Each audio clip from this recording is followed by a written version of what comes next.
भी बहुत शुभ है कि दैत्य गुरु शुक्राचार्य भी असुरलोक में नहीं है। सत्य कहते हैं आप, वे हमारी राह का रोड़ा बन सकते थे। मैं स्वयं भी किसी ऐसी अवसर की खोज में था। अवसर स्वयं चलकर मेरे पास आ गया। सुनिए गंधर्वराज मलय केतु, आज्ञा देवराज। आप इसी क्षण सूर्यदेव के पास जाएं और उन्हें हमारा संदेश दें कि देवताओं की श्रेष्ठता को बचाने के इस अभियान में उन्हें उनकी भूमिका निभाने का समय आ गया है। जो आज्ञा देवराज। उनसे कहिए कि मैं उनसे कोई लंबी चौड़ी मांग नहीं कर रहा हूं, केवल इतना चाहता हूं कि विरोचन जब यात्रा को निकले तो सूर्यदेव अपना तापमान इतना बढ़ा ले कि उनकी किरणों पर अग्नि ज्वालाओं का धोखा होने लगे, उसे इतनी भयंकर प्यास का आभास हो, यात्रा को जारी रखना उसके लिए असंभव हो जाए और मार्ग पर कहीं किसी स्थान पर उसे रुकना ही पड़े। सूर्यदेव बस इतना कर ले, उसके उपरांत मेरा कार्य आरंभ होगा। जाइए। आदेश का पालन होगा देवराज।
स्वामी, मेरे गले में तो कांटे चुभ रहे हैं। बहुत प्यास लगी है मुझे। गागर में जो जल था वो भी समाप्त हो चुका है और ताप भी बहुत अधिक है आज। सत्य कहती हैं आप। लगता है सूर्यदेव ने अपनी सारी किरणों का भंडार आज ही लुटा देने का निश्चय कर लिया है। कहीं कोई कुआं ताल भी दिखाई नहीं दे रहा है।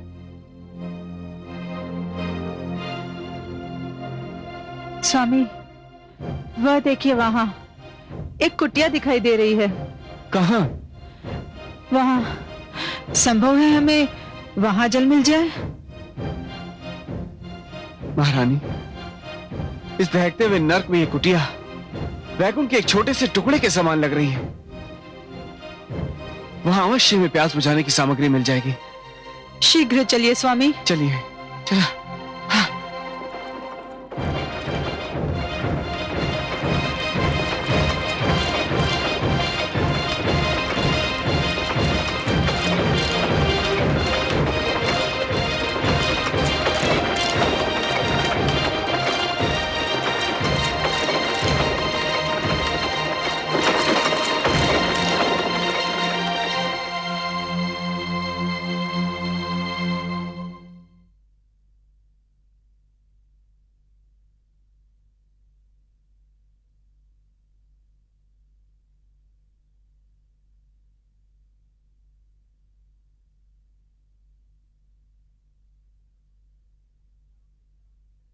क्या हम भीतर आ सकते हैं?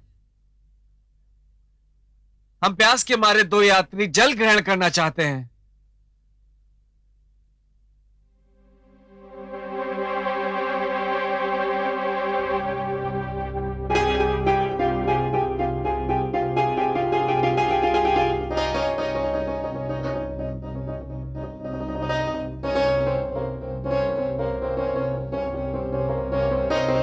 पधारिए यात्रीगण। ऋषि की कुटिया के द्वार तो सबके लिए खुले होते हैं। प्रणाम ऋषिदेव। प्रणाम ऋषिवर।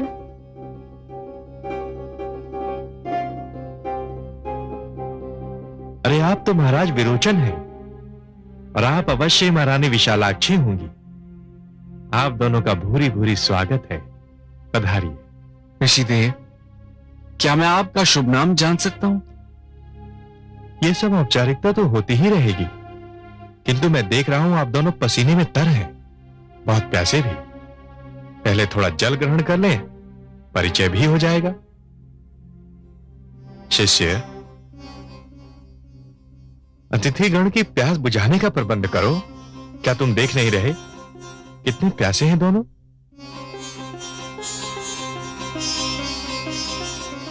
पधारिए महाराज, पधारिए महारानी, आइए।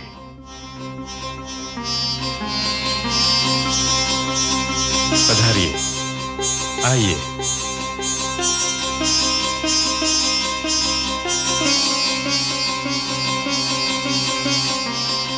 कैसी विचित्र विडंबना है। क्या देवी, किस विडंबना की ओर संकेत कर रही हैं आप? कुटिया के बाहर कितना अधिक ताप है, जैसे नर्क के द्वार खुल गए हों। और ये कुटिया कितनी शीतल है, जैसे वैकुंठ का कोई अंश।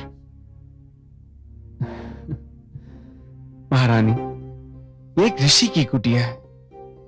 शीतलता यहां न मिले तो फिर संसार में कहीं नहीं मिल सकती। विराजिए महाराज, विराजिए महारानी।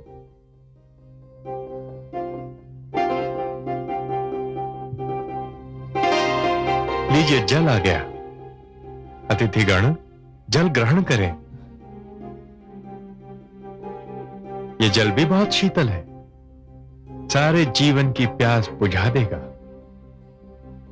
मुझे विश्वास है ऋषिदेव। लीजिए स्वामी।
यही वो मुकुट है ना, सूर्य देव का वरदान, जिसके होते मृत्यु विरोचन के पास भी नहीं पटक सकती। शिष्य मलयकेतु, फेंक दो इसे ले जाकर कुएं की गहराई में। शीघ्र अतिशीघ्र हमारे आदेश का पालन हो। जाओ। जो आगे देवराज।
प्रणाम गुरुदेव।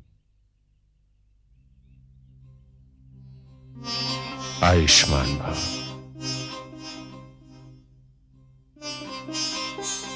मैं तो समझता था महाराज विरोचन मेरा स्वागत करने आएंगे। वही आते गुरुदेव, परंतु महाराज विरोचन महारानी सहित पुत्र बलि के गुरुदक्षिणा समारोह में सम्मिलित होने के लिए कामरूप देश चले गए हैं। कब? आज ही गुरुदेव।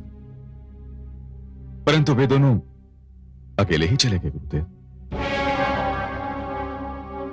अकेले ही चले गए? हाँ गुरुदेव, मैंने उन्हें बहुत कहा कि सेना की टुकड़ी उनके साथ भेज देता हूं, परंतु महाराज विरोचन माने ही नहीं। सेना नहीं ले गए? यह तो शुभ नहीं हुआ। शिष्य विरोचन से भारी भूल हुई है। गुरुदेव, मैं कुछ समझा नहीं। परंतु मैं समझ गया। पुत्र आह्लाद, हमें तुरंत उसी ओर चलना होगा जिधर शिष्य विरोचन गया है। परंतु क्यों गुरुदेव? उसके प्राण घोर संकट में है। क्या? तनिक भी विलंब हुआ तो इस विलंब का प्रायश्चित कठिन हो जाएगा। आओ मेरे साथ। चलिए गुरुदेव।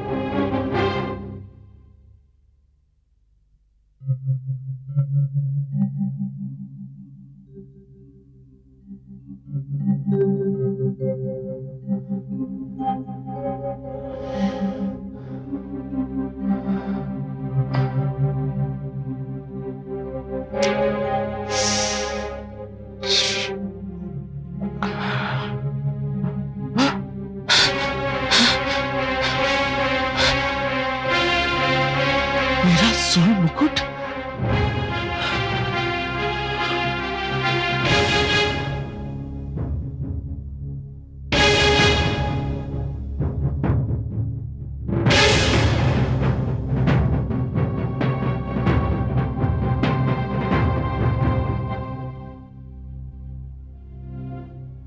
इंद्रदेव, आप?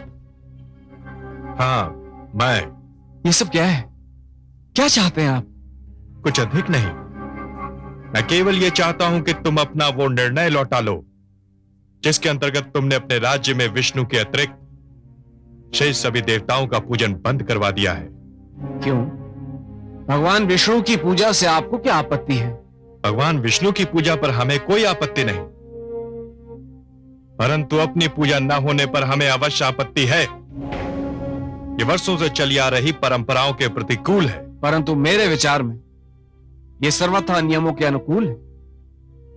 केवल भगवान विष्णु ही हमारे आदर्श हैं। हमें केवल ईश्वर की ही पूजा करनी चाहिए। कोई व्यक्ति हमारा आदर्श नहीं हो सकता। मूढ़मती, हम व्यक्ति नहीं हैं, हम देवता हैं। देवता। मैं जानता हूं कि आप देवता हैं, पर क्या मैं जान सकता हूं कि देवता होकर आपने इतना गिरा हुआ कार्य क्यों किया? क्या गिरा हुआ कार्य किया है मैंने? ऋषि का वेश धारण करके प्यासे यात्रियों को ठगना क्या देवताओं को शोभा देता है? यह नीति है। यदि नीति के नाम पर देवता भी छल करने लग पड़े तो मानवों दैत्यों और देवताओं में अंतर ही क्या रह जाएगा? विवाद में समय नष्ट मत करो सम्राट विरोचन।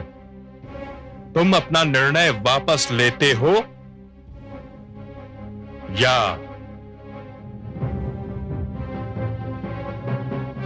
ये मत समझिएगा देवराज इंद्र कि सूर्य देव का मुकुट छिन जाने से मैं निशस्त्र हो गया।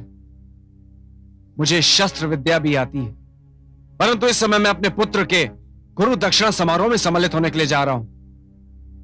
मुझे लौट कर आने दीजिए, फिर यह निर्णय भी हो जाएगा कि मुझे अपना आदेश लौटाना है या नहीं। ये क्यों नहीं कहते कि मुकुट छिन जाने से भयभीत हो? यदि वीर हो तो उठाओ शस्त्र।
मैं दैत्य गुरु शुक्राचार्य को इसका अवसर नहीं दूंगा कि वो आकर तुम्हें संजीवनी मंत्र से जीवित कर दे।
देवराज इंद्र, तू एक देवता नहीं बधिक है। हत्यारा है तू, एक कायर हत्यारा जो वेश बदलकर धोखे से निर्दोषों की हत्या करता है।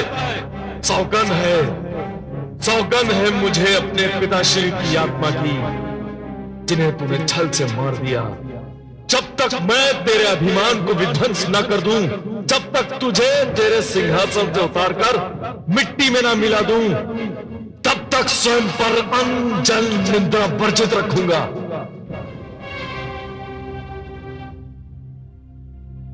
इतनी निशंसता, ऐसी निर्ममता, धिक्कार है इन देवताओं पर, धिक्कार है। गुरुदेव, मुझे आपको गुरु दक्षिणा देनी है।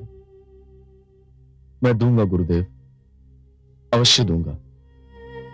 आप जो मांगेंगे वही दूंगा। परंतु हत्यारे इंद्र से अपने पिताश्री के वध का प्रतिशोध लेने के उपरांत मैं समझता हूं शिष्य, इस समय तुम्हारे मन पर जो बीत रही है, मैं उसे भले भांति समझ रहा हूं। तुम गुरु दक्षिणा की चिंता छोड़ दो। मुझे स्वयं तुम्हारे पिता विरोचन की हत्या, ऐसी निर्मम हत्या का समाचार सुनकर बड़ा धक्का पहुंचा है। मैं सोच भी नहीं सकता था कि देवता इतने हृदयहीन होंगे कि किसी को भी मारकर जलाकर राख भी कर देंगे। गुरुदेव, मुझे तब तक चैन नहीं आएगा जब तक मैं समस्त देवलोक को जलाकर भस्म न कर दूं। गुरुदेव, कृपया करके मुझे देवलोक जाने की अनुमति दीजिए। तुम देवलोक जा रहे हो अकेले? हाँ गुरुदेव, मैं अकेला ही देवलोक जाऊंगा। नहीं, हम सब तुम्हारे साथ चलेंगे। नहीं गुरुदेव, मेरे पिताश्री की हत्या हुई है और उसका प्रतिशोध लेना मेरी व्यक्तिगत समस्या है। मैं देवताओं की भांति कायर नहीं हूं, मैं उन्हें ललकार कर मारूंगा। गुरुदेव, आप कृपया करके मुझे अनुमति दीजिए। विजयी भव।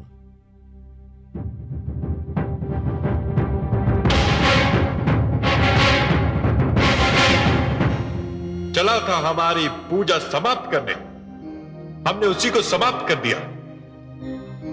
आज समस्त देवलोक दीपोत्सव मनाएगा, क्योंकि हमारे शत्रु का जीवन दीप बुझ चुका है। देवराजेंद्र,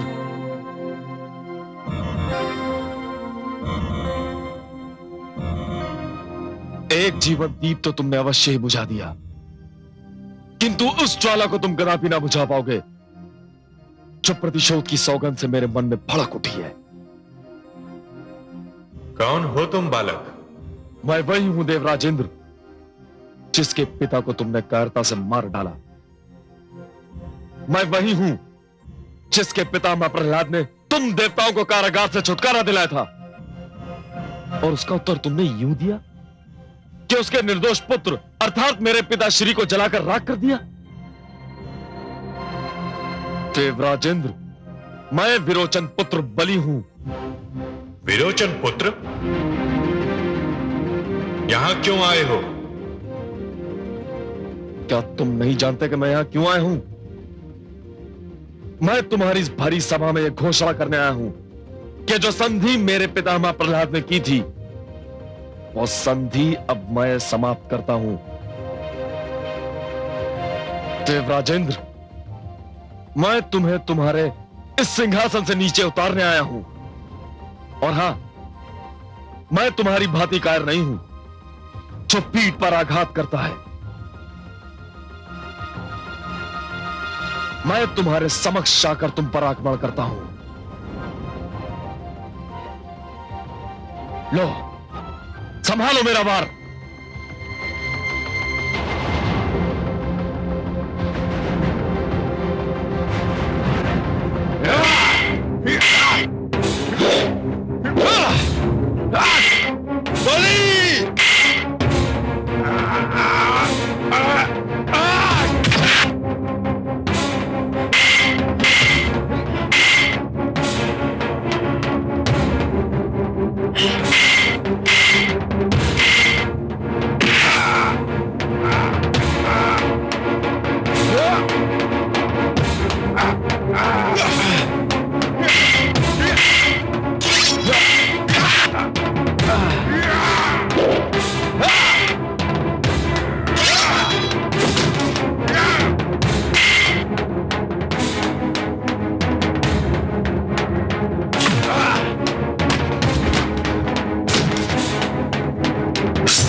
दुस्साहसी बालक को ये नीच दुष्ट यहां से जीवित बचकर जाने न पाए।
इसके पहले कि दैत्य गुरु शुक्राचार्य इसे संजीवनी मंत्र से पुनर्जीवित कर दे, मैं इसे भी इसके पिता की भांति जलाकर राख कर दूंगा।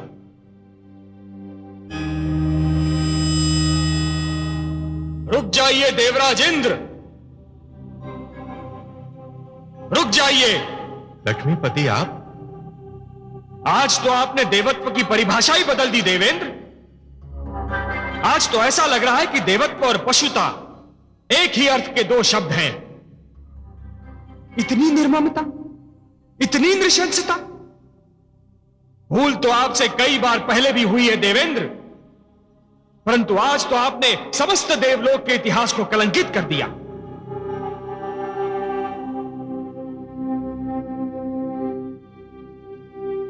आपकी इस क्रिया ने देवत्व का सिर झुका दिया है देवेंद्र। यह क्रिया नहीं है सर्वेश्वर, प्रतिक्रिया है। दुष्ट विरोचन ने जो किया, हमने उसी का प्रत्युत्तर दिया है। और क्या किया दुष्ट विरोचन ने?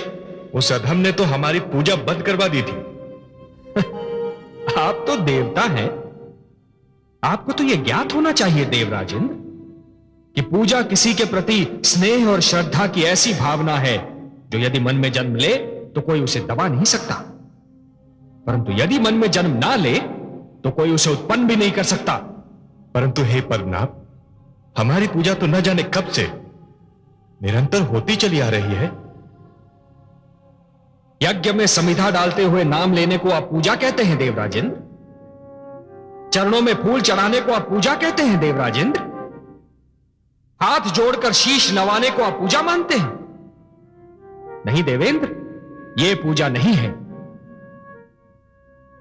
पूजा तो दिखावा ना करने का दूसरा नाम है। अच्छे विचार हैं पूजा, अच्छे कर्म हैं पूजा। दूसरों की सेवा और परोपकार का दूसरा नाम है पूजा। केवल अपने लिए नहीं, अपने चहुं ओर बसे हुए संसार के लिए जीना, यह है पूजा। किसी और की पीड़ा में तड़प उठना है पूजा। और मुझे खेद है देवराजेंद्र कि आप पूजा, पूज्य और पुजारी के अर्थ को ही भुला बैठे। और इसीलिए है देवराजेंद्र, जिस प्रकार अपने मार्ग में चट्टान को खड़ा पाकर नदी की धारा अपनी दिशा को बदल लेती है, उसी प्रकार आपके इस अहंकार को देखकर मैं भी आपसे अपना मुख मोड़ रहा हूं। हे सर्वेश्वर, ऐसा मत कहिए। आप में रहे तो हम मानव से भी अधिक शक्तिहीन हो जाएंगे।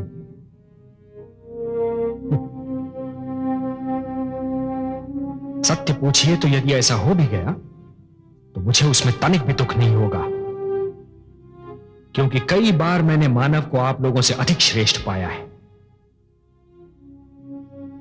नहीं देवगण, नहीं, अब से किसी भी विपदा में आप मुझे अपने साथ नहीं पाएंगे। मैं आपसे बहुत दुखी हूं। मैं आपसे क्षमा याचना करता हूं नीलकांत, मुझे क्षमा कर दीजिए।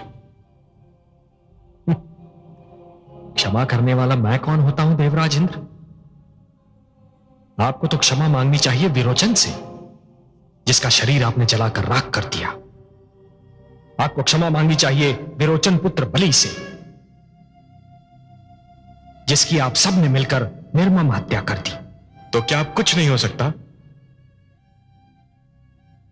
घर फूक जाने के उपरांत यदि आंख खुल भी जाए तो क्या लाभ देवराजेंद्र? हे सर्वेश्वर, क्या हम किसी भी ढंग से इस कार्य का प्रायश्चित नहीं कर सकते? प्रायश्चित? प्रायश्चित कैसे करेंगे आप देवराज? विरोचन की राख से उसका शरीर पुनः जीवित कर देंगे? ये जो रक्त पड़ा है भूमि पर, ये बलि के शरीर को लौटा देंगे? आप लोगों ने प्रायश्चित के लिए तो कोई स्थान शेष ही नहीं छोड़ा। मैं बहुत लज्जित हूं लक्ष्मीपति।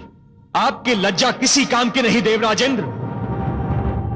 आपके माथे का पसीना बलि की रगों में दौड़ता हुआ रक्त पुनः नहीं बन सकता।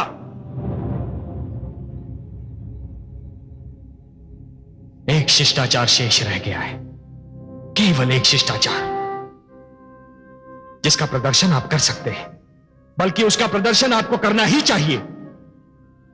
यद्यपि उससे आपके अपराध का भार कम नहीं होगा।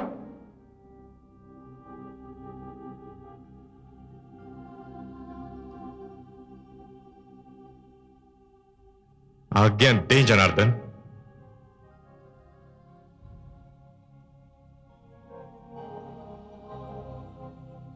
बलि के पार्थिव शरीर को वहां पहुंचा दो जहां उसकी दुखियारी माता बिलख रही है, जहां उसके गुरु शुक्राचार्य शोकाकुल खड़े हैं, जहां उसके ताया श्री आह्लाद अश्रु पीने का असफल प्रयास कर रहे हैं। मुझे खेद है देवगण, मुझे खेद है। और यह भी जान लीजिए कि आज का दिन देवलोक से, विशेषतः आप लोगों से, मेरे संबंध का अंतिम दिन है। कभी न ऐसा काम कर जो करके पछताए, गया समय जो हाथ से पलट के फिर ना आए। स्वार्थ, लोभ, उत्तेजना, हिंसा, क्रोध, अभिमान है सब मेरी शांति के, रहे सदा ये ध्यान, रहे सदा ये ध्यान।